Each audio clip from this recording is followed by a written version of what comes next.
Evangelho de João, é o 7º sinal. É interessante porque as 2 vezes que eu ministrei os sinais, penso que nunca terminei o 7º, porque sempre acontecia qualquer coisa, mas então vamos até João capítulo 11 e vamos ver o último sinal que João achou que era indispensável ficar para provar quem Jesus é. Portanto, na primeira parte da obra do Evangelho de João, João procura mostrar quem é Jesus. Procura descobrir a sua natureza, revelar a sua missão, e por isso ele usa a palavra sinais para testemunhar milagres que mostram o poder sobrenatural, o poder divino da pessoa bendita de Jesus Cristo. Nós vimos no primeiro as bodas de Caná, no capítulo 2, depois a cura do funcionário do rego, lá no capítulo 4, depois a cura do paralítico, lá no capítulo 5, a multiplicação dos pães, lá no capítulo 6, o caminhar sobre as águas, ainda no final do capítulo 6, e há 15 dias atrás, neste caso já há 3 semanas, falámos sobre a cura do cego de nascença e hoje falamos sobre a ressurreição de Lázaro. E estes 7 sinais ficaram escritos, como diz lá no capítulo 30, os irmãos lembram-se, não é? Capítulo 20, perdão, versículo 30, em que diz que Jesus operou na presença dos seus discípulos muitos outros sinais, e João não se preocupou em escrevê-los todos, mas ele diz, os outros sinais não estão escritos neste livro, mas no versículo 31 do capítulo 20 ele termina a dizer: estes, porém, foram escritos com propósito, e o propósito é que creiais que Jesus é o Cristo, o Filho de Deus, e para que, crendo, tenhais vida em seu nome. Amém. Muito bem, então temos aqui talvez aquele milagre que só mesmo Deus pode operar. Ainda que nós, e muitos olham para Jesus, também uma figura, ou melhor, uma figura de Jesus, uma tipologia em Elias, os sinais que ele fez, muito semelhantes também àquilo que Jesus foi fazendo. Mas este último sinal fala de vencer a morte, a ressurreição de alguém que estava morto. E nós estamos num tempo, meus amados irmãos, onde penso que nunca se falou tanto sobre morte, ainda que as pessoas não gostam de falar sobre o assunto. Os noticiários falam sobre morte, é a guerra, agora que enche os nossos olhos, as pessoas em sofrimento. Foi a pandemia, a morte por doenças. E na sexta-feira eu estava a ler um artigo, o Eurostat, que é o sistema de estatística europeu, libertou as estatísticas dos últimos anos. E por incrível que pareça, a Covid-19 não foi a causa número 1, na Europa foi a 3ª causa, em Portugal foi a 4ª causa de morte. A primeira causa é doenças do aparelho circulatório, a segunda tumores malignos, a terceira doenças do aparelho respiratório, e depois veio o Covid, digestivo, acidentes, diabetes, etc. Então, ninguém gosta de falar sobre morte, mas a verdade é que todos sabemos que ela é certa, ainda que nós temos uma esperança de não passar por ela. Espero eu. E qual é a esperança de não passarmos pela morte? A vinda de Jesus. É a vinda de Jesus. Maranata, o Senhor venha.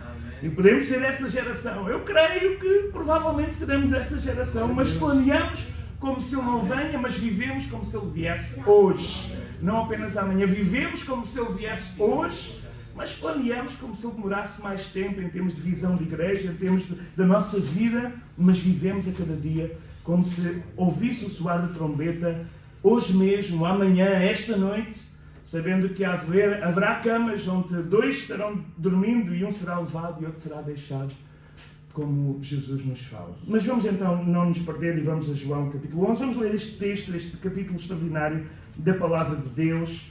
É grande, mas é maravilhoso, e vamos ler a Palavra do Senhor. Diz assim então, João capítulo 11. Estava então enfermo um certo Lázaro de Betânia, a aldeia de Maria e da sua irmã Marta. Maria é aquela que tinha ungido o Senhor com unguento e lhe tinha enxaguado os pés com os seus cabelos, cujo irmão Lázaro estava enfermo. Mandaram-lhe, pois, as suas irmãs, dizendo: Senhor, eis que está enfermo aquele que tu amas. Jesus, ouvindo isto, disse: esta enfermidade não é para a morte, mas para a glória de Deus, para que o Filho de Deus seja glorificado por ela. Falámos sobre isso há 3 semanas atrás. Há enfermidades que não são trazidas pelo inimigo. Há enfermidades que é para a glória de Deus, para que Deus seja glorificado por ela. Jesus amava Marta, Jesus amava a sua irmã e a Lázaro. E ouvindo depois que estava enfermo, ficou ainda 2 dias no lugar onde estava. Verso 7. Depois disso, disse aos discípulos: vamos outra vez para a Judeia. Disseram os discípulos: Rabi, Ainda agora os judeus procuram apedrejar-te e tu tornas para lá. Jesus respondeu: não há 12 horas no dia? Se alguém andar de dia não tropeça, porque vê a luz deste mundo, mas se andar de noite tropeça, porque nele não há luz. Assim falou e depois disse-lhes: Lázaro, nosso amigo, dorme, mas eu vou despertá-lo do sono. Disseram, pois, os discípulos: Senhor, se dorme, então estará salvo. Mas Jesus dizia isto da sua morte, eles, porém, cuidavam que falava do repouso do sono. Então Jesus disse-lhes claramente: Lázaro está morto. E folgo por amor de vós, que eu lá não estivesse, para que acrediteis. Mas vamos ter com ele. Disse-lhe, depois, Tomé, chamado Gêmeo ou Dídimo, aos condiscípulos: Vamos nós também para morrermos com ele? Chegando, pois, Jesus achou que havia 4 dias que estava na sepultura. Ora, Betânia estava de Jerusalém 15 estádios. E muitos dos judeus que tinham ido consolar Marta e a Maria acerca do seu irmão. Ouvindo, pois, Marta que Jesus vinha, saiu-lhe ao encontro. Maria, porém, ficou sentada em casa. Disse depois Marta a Jesus: Senhor, se tu estiveras aqui, o meu irmão não teria morrido. Mas também agora sei que tudo quanto pedires a Deus, Deus te concederá. E disse-lhe Jesus: Teu irmão há de ressuscitar. Disse-lhe Marta: Eu sei que ele há de ressuscitar na ressurreição do último dia. Ele era atarefada, mas ouvia as pregações. Disse-lhe Jesus: Eu sou a ressurreição e a vida. Quem crê em mim, ainda que esteja morto, viverá. E todo aquele que vive e crê em mim, nunca morrerá. Crês tu isso? Disse ela: Sim, Senhor, eu creio que tu és o Cristo, o Filho de Deus que havia de vir ao mundo. E dito isto, partiu, chamou em segredo a Maria, sua irmã, dizendo: O Mestre está aqui, chama-te. Ela, ouvindo isto, levantou-se logo e foi ter com ele. Ainda Jesus não tinha chegado à aldeia, mas no lugar estava onde Marta o encontrara. Vendo depois os judeus que estavam com ela em casa e a consolavam, que Maria apressadamente se levantara e saíra, seguiram-me dizendo: Levai ao sepulcro para chorar ali. Tendo depois Maria chegado onde Jesus estava, vendo, lançou-se aos seus pés, dizendo-lhe: Senhor, se tu estiveras aqui, o meu irmão não teria morrido. Jesus, pois, quando a viu chorar, e chorando também os judeus que com ela vinham, moveu-se muito em espírito e perturbou-se, e disse: Onde pusestes? Disseram-lhe: Senhor, vem e vê. Jesus chorou. Disseram-lhe, pois, os judeus: Vede como o amava. Alguns deles disseram: Não podia ele que abriu os olhos ao cego fazer também com que este não morresse? Jesus, pois, movendo-se outra vez muito em si mesmo, foi ao sepulcro. Era uma caverna, tinha uma pedra posta sobre ela. E disse-lhe Jesus: Tirai a pedra. Marta, irmã do defunto, disse-lhe: Senhor, já cheira mal, porque é já de 4 dias. Disse-lhe Jesus: Não te hei dito que, se crerdes, verás a glória de Deus? Tiraram-lhe, pois, a pedra. Jesus levantou os olhos para o céu e disse: Pai, graças te dou por me haveres ouvido. Eu bem sei que sempre me ouves, mas eu disse isso por causa da multidão que está em redor, para que creiam que tu me enviastes. E tendo dito isto, clamou com grande voz: Lázaro, vem para fora. E o defunto saiu, tendo as mãos e os pés ligados com faixas, e o seu rosto envolto num lençol. E disse-lhe Jesus: Desligai-o e deixai-o ir. Muitos, pois, dentre os judeus que tinham vindo a Maria e tinham visto o que Jesus fizera, creram nele. E até aqui a palavra do Senhor. Amém. Os irmãos ficam entusiasmados com este milagre, não é? Espero eu, não é? É um milagre extraordinário. O milagre da ressurreição de Lázaro é um milagre extraordinário. E João escolhe este milagre, o 7º dos sinais do Evangelho de João, para nos mostrar que a última palavra, o poder, está nas mãos de Jesus e é Deus quem tem sempre a última palavra. Vemos no capítulo 11, no verso 1, que Lázaro estava enfermo. Vemos também que Jesus conhecia muito bem aquela família. Jesus conhecia aquela família e Jesus tinha uma relação íntima com aquela família. Era uma casa onde Jesus fazia por hábito pousada quando ia para Jerusalém. Nós vemos aqui João dizer que Maria foi aquela que lavou os pés de Jesus e ungiu com unguento.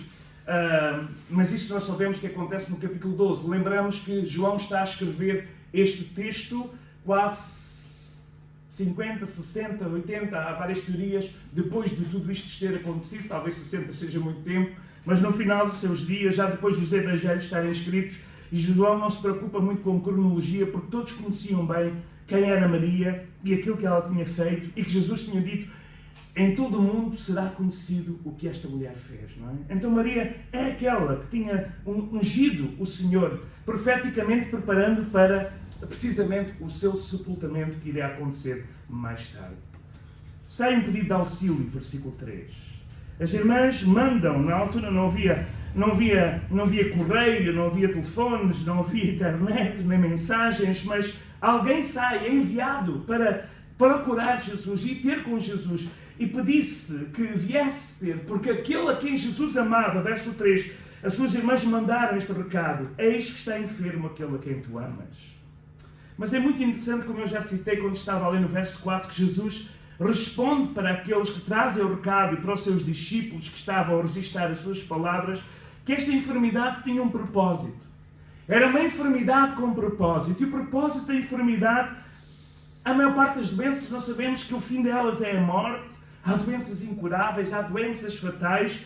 E no caso, fisicamente falando, esta seria mesmo uma doença para a morte. Mas Jesus não está a falar aqui que o fim, ainda que Jesus conhecia que Lázaro iria morrer e fez questão de deixá-lo morrer, de alguma forma Jesus permitiu que a sua família passasse por toda aquela dor do luto, da perda, para poderem experimentar a grande dimensão do poder que está em Jesus Cristo. E muitas vezes, irmãos, a verdade é que grande parte de nós só nos lembramos mesmo de buscar ao Senhor com toda a alma e o coração quando passamos por situações em que não sabemos mais o que fazer. Nós sempre tentamos lidar a nossa vida, gerir a nossa vida em base à nossa experiência. Nós temos experiências com Deus do passado, nós temos conhecimento de como Deus agiu no passado e muitas das vezes somos inclinados para agir da mesma forma. Se Deus fez assim, vai fazer assim outra vez. Eu estou descansando no Senhor, mas agimos à nossa maneira. Mas nós vemos aqui neste texto que os pensamentos do Senhor são mais altos que os nossos pensamentos. Os seus caminhos são mais altos que os nossos caminhos. E há situações da nossa vida em que nós não entendemos o porquê. E quando passamos por esse vale apenas sombras e morte, não entendemos porque é que estamos a passar no vale, mas usando o Salmo 23 como uma comparação, o vale é um local de passagem para um lugar onde há bênção, onde há mesa, onde há festa, onde há descanso, mas muitas vezes temos que passar pelo vale. O povo de Israel teve que passar pelo deserto, para que no deserto perdessem todas as ligações à sua independência.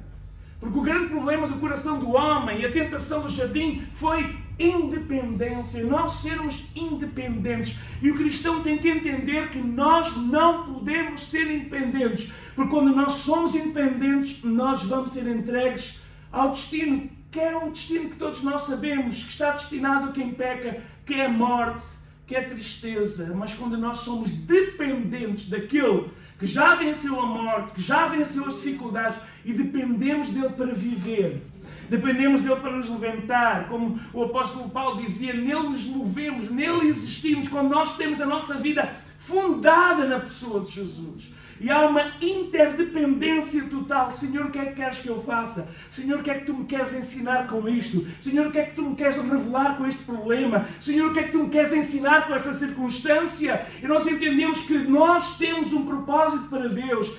Jesus foi à cruz do Calvário porque a nossa vida importa. A nossa vida importa, irmãos. Talvez às vezes o irmão pode se sentir um pouco esquecido, abandonado, sozinha, no meio da solidão. Mas escute, Deus se importa. Amém. Deus importa-se de uma forma poderosa. Jesus foi preparar um lugar para cada um de nós. E há sempre um plano. E aqui nesta doença não era para a morte, ainda que passou pela morte, mas era para a glória de Deus.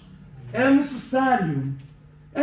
Imaginemos, é um grande milagre, uma febre mortal. Na altura, nós sabemos, nós lutamos, nós na nossa família temos histórias. Pessoas que passaram por meningite, pessoas que tiveram febres tifoides, febres terríveis. E tanta gente morre. Em África, a maior causa de doença são as febres. Nem sequer é aquelas doenças que nós temos aqui, mas lá, por causa de não haver às vezes água potável, por causa de tantas coisas. Ontem eu estava a ouvir alguém que quando Pascal foi àquele hospital em França e olhou e viu que as pessoas entravam no hospital com uma perna partida e depois saíam do hospital já numa maca mortos.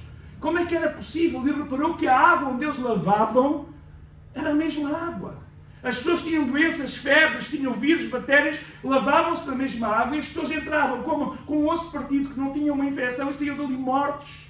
Então ele percebeu, mas é interessante que Deus já tinha dado isso na lei a Moisés, que uma mulher que tivesse hemorragia tinha que ser lavada, ou alguém que tivesse hemorragia tinha que ser lavada em água corrente e não em águas paradas. Está lá escrito na lei. E nós vemos como Deus, que conhece todas as coisas e que sabe e conhece o nosso corpo melhor do que ninguém, tem propósitos que às vezes nós não alcançamos com a nossa mente. E as irmãs de Lázaro não entenderam porque é que Jesus não apareceu. Porque é que Jesus não repreendeu a febre. Porque é que Jesus não fez como logo lá nos primeiros milagres com a sogra de Pedro, que também estava jazendo à morte de febre. Jesus foi, repreendeu a febre e ela passou logo a servi-los com tanta alegria. Havia um propósito maior. Havia um plano maior. E o plano é para que o Filho de Deus seja glorificado. É isso que Jesus diz no final do verso 4. O propósito desta enfermidade não é morte. Esta enfermidade não é para a morte. Esta enfermidade é para a glória de Deus. Esta enfermidade é para que o Filho de Deus seja glorificado por ela. É interessante, eu não sei se os irmãos já têm esta experiência, mas uma das coisas que eu aprendi ao longo da minha vida, quando eu oro, por exemplo, por cura, quando eu oro por cura, seja para mim, seja para um familiar, seja para um irmão da igreja, eu sempre digo, Senhor, glorifica o teu nome, curando esta pessoa, para que a nossa boca se encha de testemunhos de como tu fizeste os milagres. Porque quando o propósito é a glória de Deus e não o nosso bem-estar, não o nosso conforto, mas a glória de Deus, Deus se move, porque Ele não partilha a sua glória com outrem. Então, louvado seja o Senhor que isto é ensino para nós. Jesus amava Lázaro, verso 5 diz que Jesus amava Marta, Jesus amava Maria, Jesus amava Lázaro, Jesus amava, e Jesus escutou o seu clamor, escutou o seu pedido de ajuda, porque Jesus sempre ouve o nosso clamor. Amém. Jesus sempre ouve o nosso clamor, ainda que por vezes parece que Ele não atende à nossa oração. Mas Ele escuta a nossa oração. Mas os planos de Deus não são os nossos planos, como eu já citei, Isaías 55, 8 e 9, os pensamentos do Senhor não são os nossos pensamentos. E Jesus escutou o pedido de ajuda e fez questão de ficar ali. Verso 6, Jesus ouviu que estava enfermo e ficou ainda 2 dias naquele lugar. Ficou 2 dias ali. Apesar de amar Marta, apesar de amar Maria, apesar de amar Lázaro, apesar de estar a sofrer porque o seu amigo, o seu irmão, porque ele é o nosso irmão mais velho, apesar de ele estar a sofrer, Jesus sabia que havia um plano, e isto é mais uma vez aquele ensino clássico, de que o que é importante deve vir primeiro do que é urgente. Nós normalmente somos desenhados a pensar primeiro o urgente, depois o importante. Mas Jesus tinha uma clara noção, primeiro o que era importante e depois o que era urgente. E tantas vezes havia pessoas, multidões, para vir ter com ele. Jesus dizia, não, vamos para um lugar deserto para orar. Porque a ligação com o Pai, a intimidade com Deus é mais importante do que a urgência das doenças, da fome, das crianças. Isso é importante. É importante, mas o nível de importância, a interdependência, a dependência de Deus. Lembrem-se que a nossa, eu olho para mim, eu não estou a falar dos irmãos, penso que somos todos um pouco iguais nesse aspecto, mas o nosso desejo de independência, o nosso desejo de tomarmos as nossas decisões, é sempre a tentação contra o Espírito que habita em nós. Porque nós chamamos Jesus de Senhor, mas às vezes não lhe perguntamos. E se Ele é Senhor, Ele é dono, e se é dono, Ele é que manda. Mas muitas vezes nós fazemos a nossa maneira e depois lá vem o Senhor com a sua misericórdia, não é? Com a sua graça nos cobrir mais uma vez. E passamos por situações que não precisávamos passar se nós perguntássemos a Deus, Senhor, o que queres que eu faça? Antes de tomar uma decisão. Já partilhei isto aqui, partilho muitas vezes na experiência da minha vida e na minha caminhada com Deus. Eu sei claramente que há momentos quando não sei o que fazer, é para ficar quieto e esperar a resposta. Esperei pacientemente do Senhor e Ele ouviu a minha voz. E o salmista nos ensina isto nos Salmos. Esperar, mas a paciência, de facto, veio pela tribulação, cá está. Então Jesus é Deus, e Jesus amava Lázaro e Jesus ficou naquele lugar. Jesus tem aqui um ensino sobre luz que eu vou saltar, do versículo 7 ao versículo 10, que é muito importante, mas vamos saltar aqui no citar no milagre, e vamos ao versículo 11. Jesus então diz, olha, nosso amigo Lázaro, era amigo de todos, afinal ele partilhava a sua mesa, partilhava a sua casa com os discípulos, eles conheciam bem aquela família. E Jesus diz no verso 11, o nosso amigo dorme e eu vou lá despertá-lo do sono. Passaram 2 dias. Os discípulos disseram, Senhor, se dorme então é bom sinal, porque alguém que tem febre e que está em sofrimento não consegue dormir. Mas se ele está a dormir, então está tudo tranquilo. Ainda bem, Senhor, pronto, ele está a dormir, houve melhoras, não é? Já consegue dormir, consegue descansar. Jesus disse, bom, a perspectiva de Deus é diferente, não é? É muito interessante porque a Bíblia utiliza muito a expressão dormiu no Senhor, ou descansou no Senhor, falando sobre a morte naquele que, de facto, descansa e dorme no Senhor. Porque quem não dorme no Senhor não vai descansar, mas vai sofrer por toda a eternidade. E Jesus então tem que dizer mesmo. Vocês não sabem que morte para aqueles que confiam em Jesus é descanso, mas para aqueles que não confiam no Senhor não é sinónimo de descanso. Apocalipse 14:13 fala, e nós lemos este versículo normalmente nos funerais, nas cerimónias fúnebres, ouvi uma voz do céu que dizia, bem-aventurados os mortos que morrem no Senhor. Sim, diz o Espírito, para que descansem dos seus trabalhos e as suas obras o seguem. Então, quando nós temos que olhar para a nossa vida, as únicas obras que nos vão seguir, e não é pelas obras que somos salvos, claro, mas porque somos salvos fazemos boas obras, aquilo que atesta a nossa vida não é as nossas palavras, mas as nossas ações. A melhor forma de pregar não é falar, é viver o cristianismo de uma forma santa e digna. Eu até me atrevo a dizer que a maior forma de adoração é alguém viver de uma forma santa para Deus.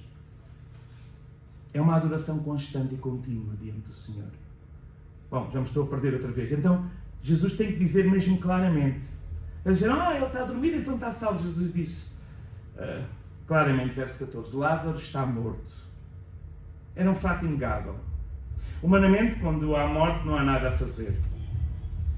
Houve 2 vezes na minha vida em que eu orei para que Deus ressuscitasse pessoas. Talvez mais. Uma foi o meu pai. Quando eu estava sozinho diante do seu caixão, ele ainda não tinha terminado os seus 60 anos, eu não tinha cumprido os 60 anos quando o Senhor o chamou. E naquela noite eu orei para que Deus o levantasse. E chorei e orei para que o Senhor fosse glorificado. Mas o Senhor não fez, não era assim os seus propósitos.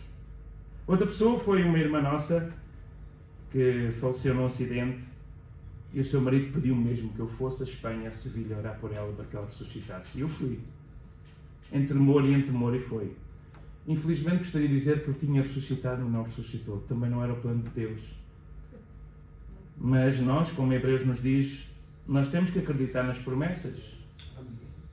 E muitos dos heróis de Hebreus não alcançaram as promessas, mas continuaram a olhá-las de longe e caminhando na direção. Talvez o mal estava em mim, não sei. O Senhor um dia no céu me irá explicar porquê. Talvez este não seja mesmo o meu dom, porque é Deus quem faz, não somos nós. Mas não há nada a fazer. Morreu, não há nada a fazer, não é? É a expressão. Está morto, não há nada a fazer. Humanamente não havia nada a fazer. Para os judeus, eles acreditavam que a alma da pessoa só saía aí no 3º ou 4º dia, não é? A alma ficava ali, dentro da tenda do corpo, à espera. Então Jesus fez questão de passar os dias para que aqueles rabinos que ensinavam isso pudessem atestar também que tinha passado o tempo, havia já o cheiro nauseabundo do corpo em decomposição, todas as provas que ele estava morto. Porque Jesus tinha que mostrar, através desse sinal, a glória de Deus e quem ele era. Os discípulos têm medo de ir. Jesus, tem aqui uma expressão estranha, não é? Jesus diz assim, no verso 15, eu alegro-me por amor de vós que lá não estivesse. Eu fico alegre porque eu não estive, eu folgo porque eu não estive lá no momento em que ele morreu. E este versículo fez um bocado de confusão quando eu estava a ler. O que Jesus quer dizer com isto? Folgo por amor de vós.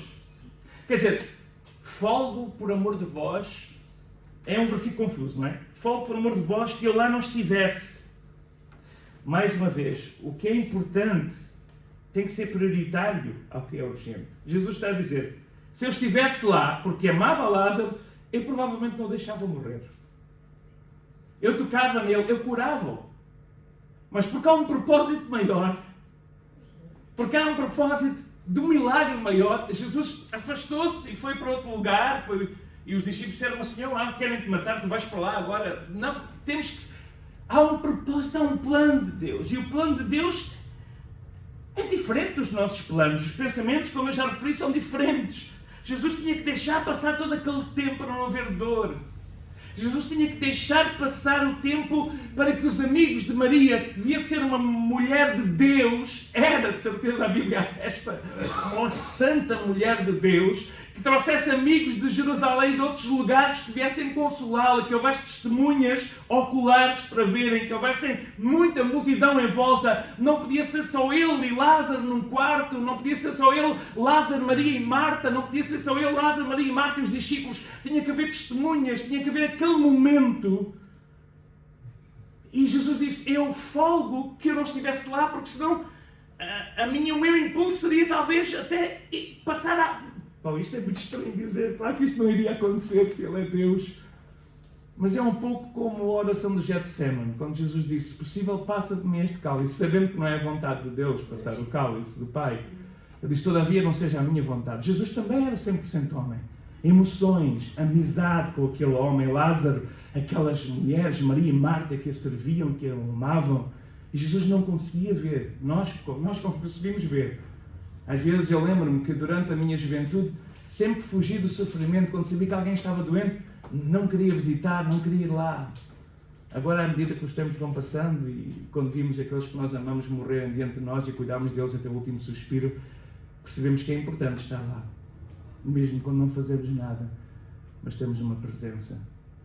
Mas a verdade é que Jesus, no seu impulso, poderia ser tentado em curá-lo, quando o propósito de Deus era a ressurreição e a manifestação da sua glória.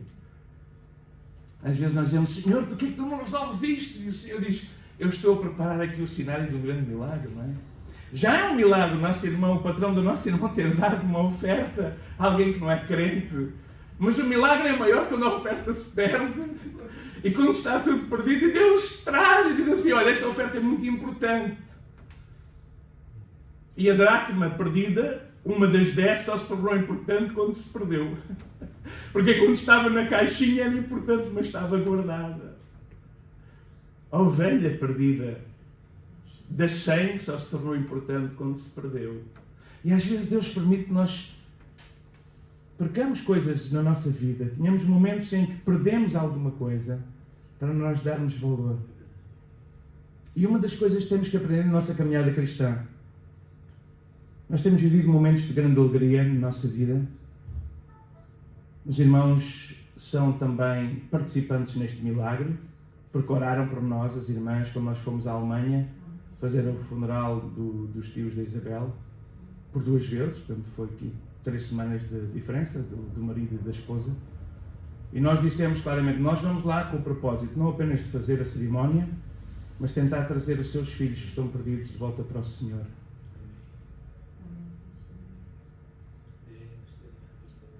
Irmãos, o filho pródigo voltou. Aquele que desde pequenino da escola dominical se afastou dos caminhos. A certa altura até se afastou de toda a família. Estes momentos que nós tivemos juntos, aqueles momentos que tivemos de aflição, momentos em que ele me telefona desesperado, e Deus nos dá a oportunidade de podermos ministrar a vida. E quando ele agora veio a Portugal, esteve connosco esta semana que passou. Ele estava a contar à minha sogra que orou por ele toda a vida. Pelo sobrinho toda a vida ele orou por ela. E ele estava a contar, eu agora estou nos caminhos do Senhor. Eu já aceitei Jesus. Eu vi aquela mensagem no funeral, Deus falou comigo. Comecei a ver os cultos, onde Josué pregava lá, na graça. E, entretanto, já contactou uma igreja, falou com o pastor, teve várias reuniões, está a começar um curso de discipulado para se preparar. Glória a Deus. E a minha esposa dizia: tu deste à luz nestes dias.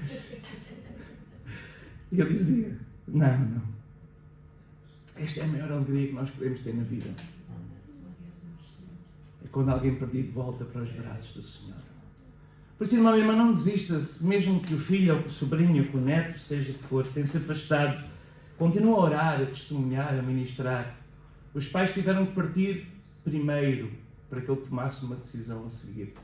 É muito interessante porque mesmo o homem que nos fez o projeto do Lumiar, filho de pastor, o pai teve que morrer e foi depois do funeral, na noite da madrugada, que ele tomou uma decisão por Jesus.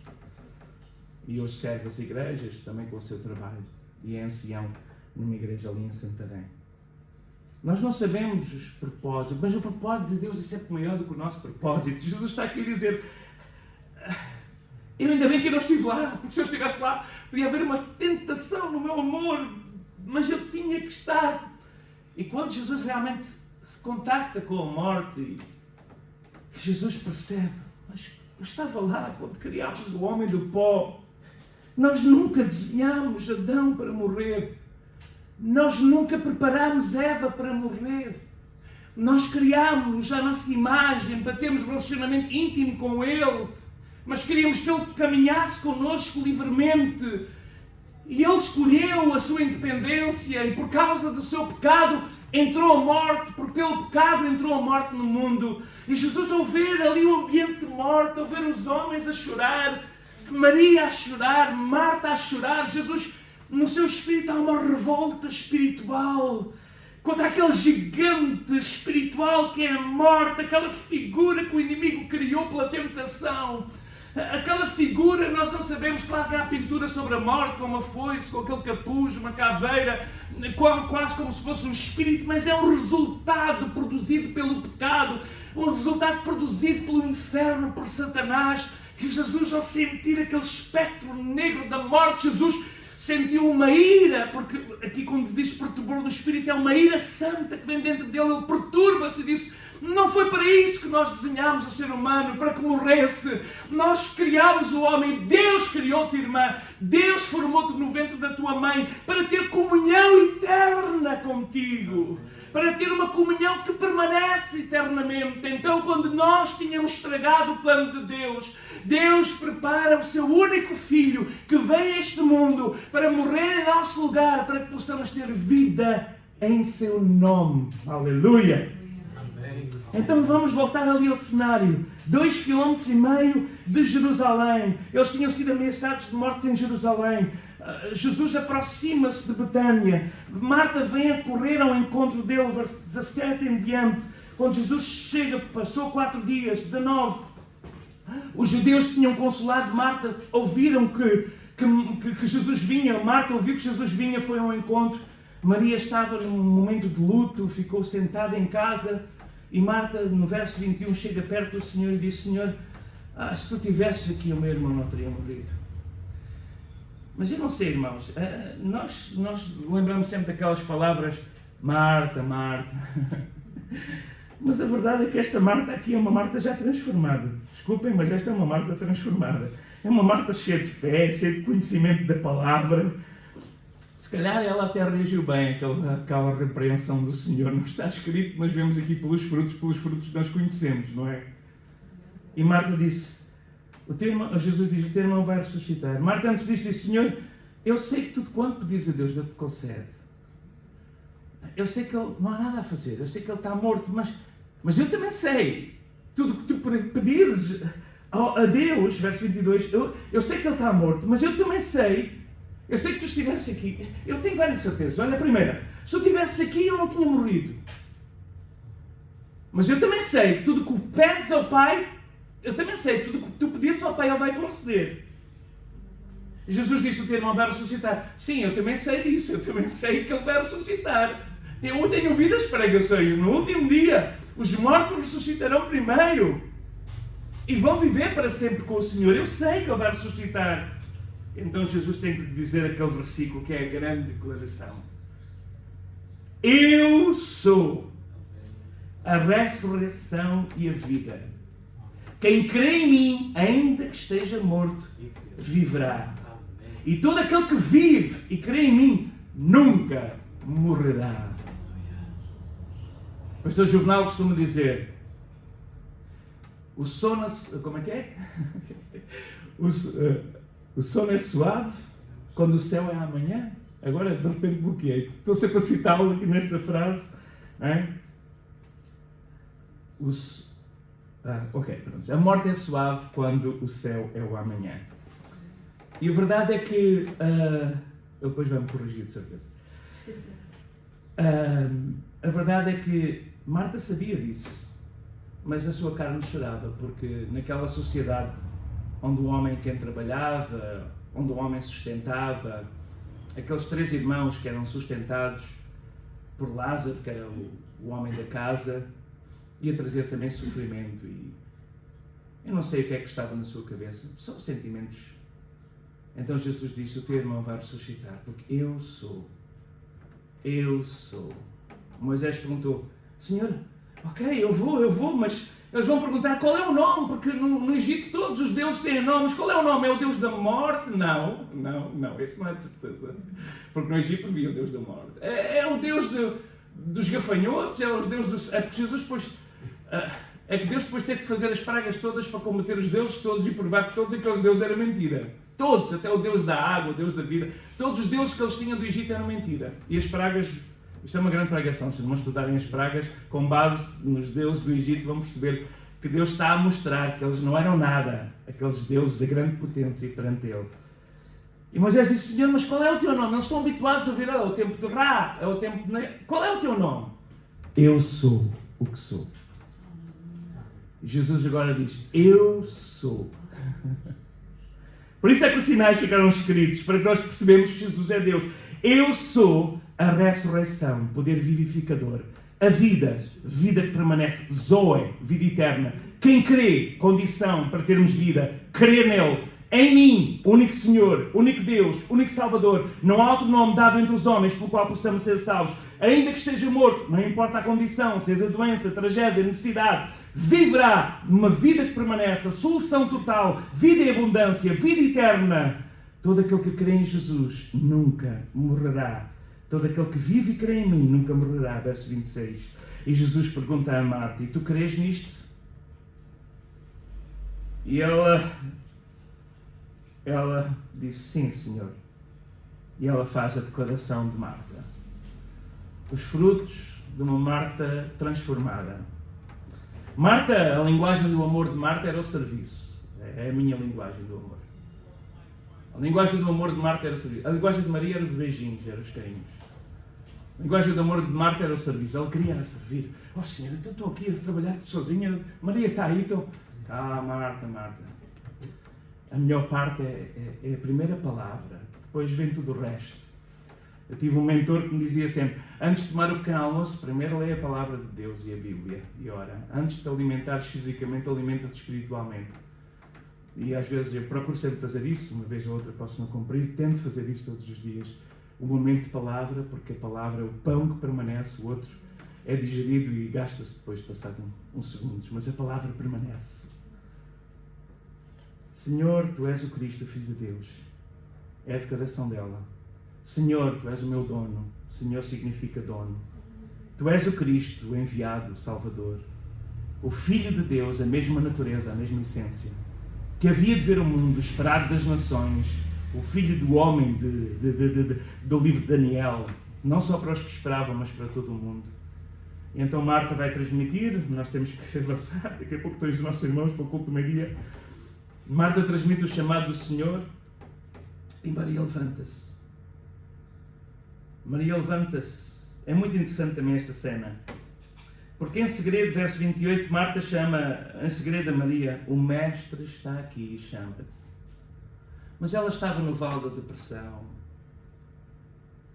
Maria estava no vale do luto. Maria só queria estar ali. É aqueles dias em que nós estamos na cama e não queremos sair mais. Estamos debaixo das mantas e no inverno, não é? Só no verão não dá.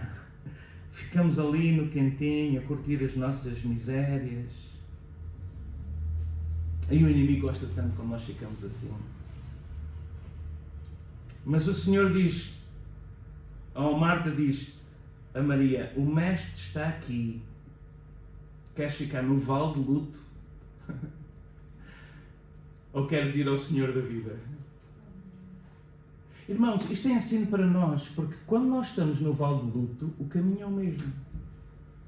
Nós levantamos do vale de luto e vamos aos pés do Senhor. E veja a reação de Maria, veja a atitude de Maria, ensino para nós. Jesus ainda não tinha chegado, mas ela levanta-se e vai ter com Jesus. E Jesus ainda não tinha chegado à aldeia, ainda estava onde tinha falado com Marta.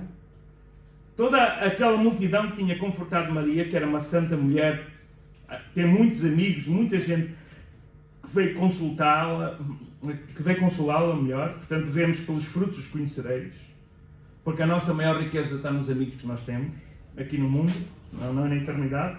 Aí Jesus diz, granjeai amigos com riquezas de justiça, para que eles vos recebam, mas isso seria outra pregação.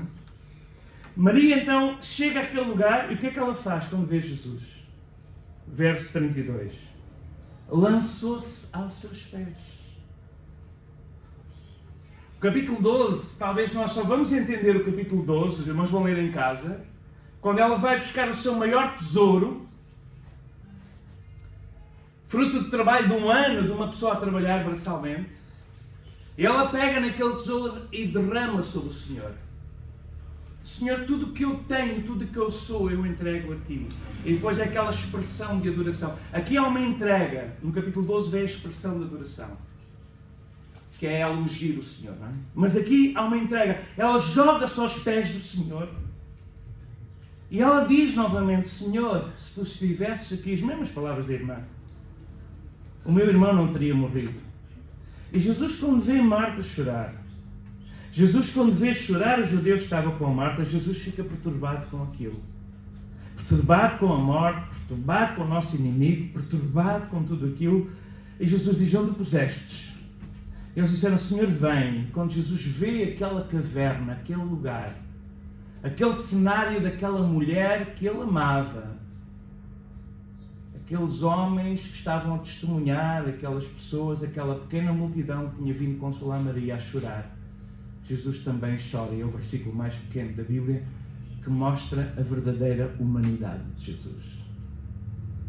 Isto é ser homem, porque um homem chora. Eu normalmente só choro aos pés do Senhor. Se calhar vou chorar agora quando vir amanhã a minha filha vestida de noiva. Não é amanhã? Não é amanhã o casamento, mas amanhã nós vamos lá ver os filhos. Okay. E às vezes há outro plano que eu não conhecesse, não é? Aí, aqui o irmão Silvio também tem uma menina, aí um homem tem que chorar. E mais chorar quando for entregado a um bom homem, não é? Que vai tomá-la mais ainda, não é? Nós temos no domingo, ainda fomos buscar depois a minha filha a Campo de Ourique, quando ela serve ali ao Senhor no louvor, e fomos buscá-la e depois fui almoçar com ela, e disse, é o último almoço com a minha filha enquanto solteira, no dia do pai. E pronto, toda a gente comentou a mensagem lá nas redes sociais por causa da fotografia de estar com ela. O homem chora. Aqui Jesus chorou. 100% homem. Mas também 100% Deus. Um Deus que chora. Um Deus que tem emoções. Um Deus que nos ama profundamente. Um Jesus que não tem medo de esconder os sentimentos. Isto é tão bonito. E Jesus chorou. Mas Jesus não ficou a chorar o resto do dia. Porque o choro pode durar uma noite e a alegria vem pela manhã. Há sempre um fim para o choro, irmãos. Há sempre um momento de chorar e é um momento de se alegrar. Provérbios 3. Há tempo para tudo debaixo do céu. Jesus chorou. Era um momento de chorar juntamente com os que estavam a chorar. Mas há um tempo para chorar. Os judeus disseram, olha, o rabi chorar, isto não é normal. Olha, vede, ele amava muito este homem, porque ele estava a chorar, ele amava. Toda a gente, a multidão que vinha consolar os judeus, vede como o amava. E claro, começam a criticá-lo. Então ele amava, então ele abriu os olhos ao cego, então ele fez tantos milagres e não podia curar este homem. É porque o Senhor tem um plano. E Jesus, movendo-se outra vez, verso 38, vai ao sepulcro. Uma caverna, uma pedra. Jesus dá a ordem, tira a pedra. Marta, prática, disse: Senhor, ok, mas é que já cheira mal. Há 4 dias. E é importante isto ficar escrito, porque alguns judeus, como eu já referi, pensavam que a alma ficava 3 dias no corpo. Ou 2 dias no terceiro.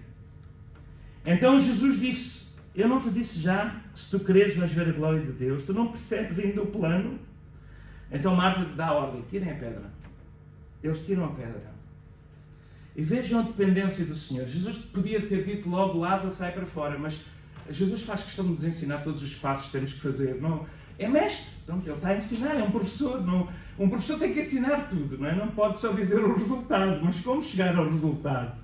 Então, irmãos, nós temos aqui uma soma para chegar ao resultado. O irmão quer milagre, o irmão quer resposta à oração. Não diga só a isto para acontecer, há um caminho a fazer. Então Jesus, o que é que ele diz? Ele levanta os olhos ao céu e começa por dar graças a Deus. No meio do choro, no meio da morte, no meio do luto, no meio do mau cheiro que podia haver, ele começa por dar graças, porque entrarei na presença do Senhor com gratidão. Tinha que haver algum motivo para dar graças, e ali não havia muitos motivos para dar graças. Então qual é o motivo que ele tem para dar graças? Eu sei que tu me ouves. É o melhor motivo. É saber que o Senhor nos escuta. Não era, graças te dou porque esta pessoa morreu. Não, irmãos, quer dizer, em tudo dai graças? Não, por tudo dai graças. É um pouco diferente. Em tudo dai graças, e em tudo nós devemos ser levados pelo Espírito Santo, levados pelo nosso pensamento, em pensar verdadeiramente que há algum motivo que podemos dar glória a Deus, não é? Então ele diz: Pai, graças te dou por me haveres ouvido.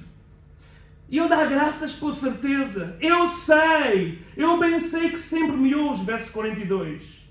E eu disse isto por causa da multidão que está em redor, para que creiam que tu me enviaste. Então ele primeiro dá graças. Antes de ele ordenar o milagre, ele dá graças. Graças, a ação de graças. E a oração, irmãos, acontece aqui para nós aprendermos.